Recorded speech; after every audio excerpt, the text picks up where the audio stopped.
ഗായത്രി മന്ത്രം. ഈ മന്ത്രം വിശ്വാമിത്ര മഹർഷിയാണ് ലോകത്തിന് പ്രദാനം ചെയ്തത്. ഋഗ്വേദം, യജുർവേദം, സാമവേദം എന്നീ 3 വേദങ്ങളിലും കാണുന്ന ഒരു വൈദിക മന്ത്രമാണ് ഗായത്രി മന്ത്രം. എല്ലാ മന്ത്രങ്ങളുടെയും മാതാവാണ് ഗായത്രി മന്ത്രം. 24 അക്ഷരങ്ങളാണ് ഗായത്രി മന്ത്രത്തിലുള്ളത്. പ്രഭാതത്തിലും പ്രദോഷത്തിലും ഗായത്രി ജപിക്കാവുന്നതാണ്. എല്ലാവർക്കും ചൊല്ലാം. ഹൈന്ദവ മന്ത്രങ്ങളിൽ സർവശ്രേഷ്ഠമായ ഗായത്രി മന്ത്രം സാർവലൗകികമായ ഒരു പ്രാർത്ഥനയാണ്. പ്രണവ മന്ത്രം ഉരുവിട്ടുകൊണ്ട് ഗായത്രി മന്ത്രം ജപിക്കുന്നവർക്ക് 3 വേദങ്ങളുടെയും ഉപാസിച്ചതിൻ്റെ ഫലം കിട്ടുമെന്നാണ് പറയുന്നത്. ഗായന്തം ത്രായതേ ഇതി ഗായത്രി.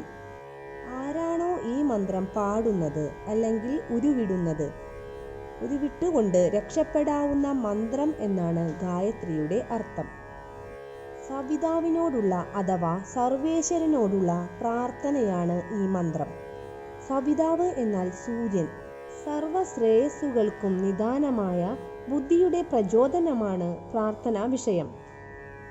മന്ത്രം ഇതാണ്: ഓം ഭൂർഭുവസ്വഃ തത്സവിതുർവരേണ്യം ഭർഗോ ദേവസ്യ ധീമഹി ധിയോ യോ നഃ പ്രചോദയാത്. ഓം ഭൂർഭുവസ്വഃ തത്സവിതുർവരേണ്യം ഭർഗോ ദേവസ്യ ധീമഹി ധിയോ യോ നഃ പ്രചോദയാത്. ഓം ഭൂർഭുവസ്വഃ തത്സവിതുർവരേണ്യം ഭർഗോ ദേവസ്യ ധീമഹി ധിയോ യോ നഃ പ്രചോദയാത്.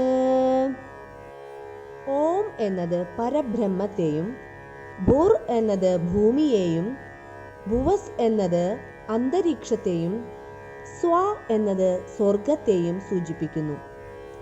ഈ 3 ലോകങ്ങൾക്കും പ്രകാശം നൽകുന്ന സവിതാവിനെ ഞങ്ങൾ വണങ്ങുന്നു എന്നും ആ സവിതാവിൻ്റെ ഊർജ തേജസ്, ദൈവികമായ ശക്തിയെ ഞങ്ങൾ ധ്യാനിക്കുന്നുവെന്നും ആ ഊർജപ്രവാഹം ഞങ്ങളിലേക്ക് ഇറങ്ങി വന്ന് എല്ലാവരുടെയും ബുദ്ധിയെ പ്രചോദിപ്പിച്ച് നല്ല കർമ്മങ്ങൾ ചെയ്യാൻ ഞങ്ങൾക്ക് പ്രചോദനം ഉണ്ടാകട്ടെ എന്നുമാണ് ഈ പ്രാർത്ഥന കൊണ്ട് ഉദ്ദേശിക്കുന്നത്.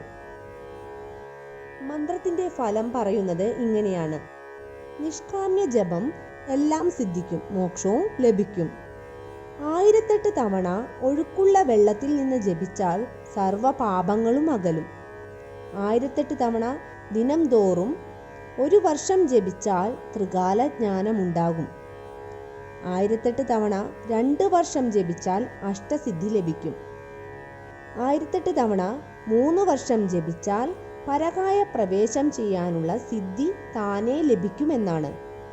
4 വർഷം ജപിക്കുകയാണെങ്കിൽ ദേവജന്മം ലഭിക്കും എന്നാണ് പറയുന്നത്. 5 വർഷം ജപിച്ചാൽ ഇന്ദ്രനാകാം. 6 വർഷമായാൽ ബ്രഹ്മലോകവാസം ലഭിക്കും. 7 വർഷമായാൽ സൂര്യമണ്ഡലത്തിൽ ഗായത്രി ദേവിക്കൊപ്പം ഐക്യമാകാം എന്നാണ് ഫലസിദ്ധി പറയുന്നത്. ഗായത്രി മന്ത്രത്തിൻ്റെ പ്രാധാന്യം മനസ്സിലാക്കിക്കൊണ്ട് എല്ലാവരും ഈ മന്ത്രം നിത്യേന ജീവിതത്തിൽ ജപിക്കാൻ ശ്രമിക്കൂ. എല്ലാവർക്കും നല്ലത് വരട്ടെ. സർവേശ്വരൻ എല്ലാവരെയും അനുഗ്രഹിക്കട്ടെ.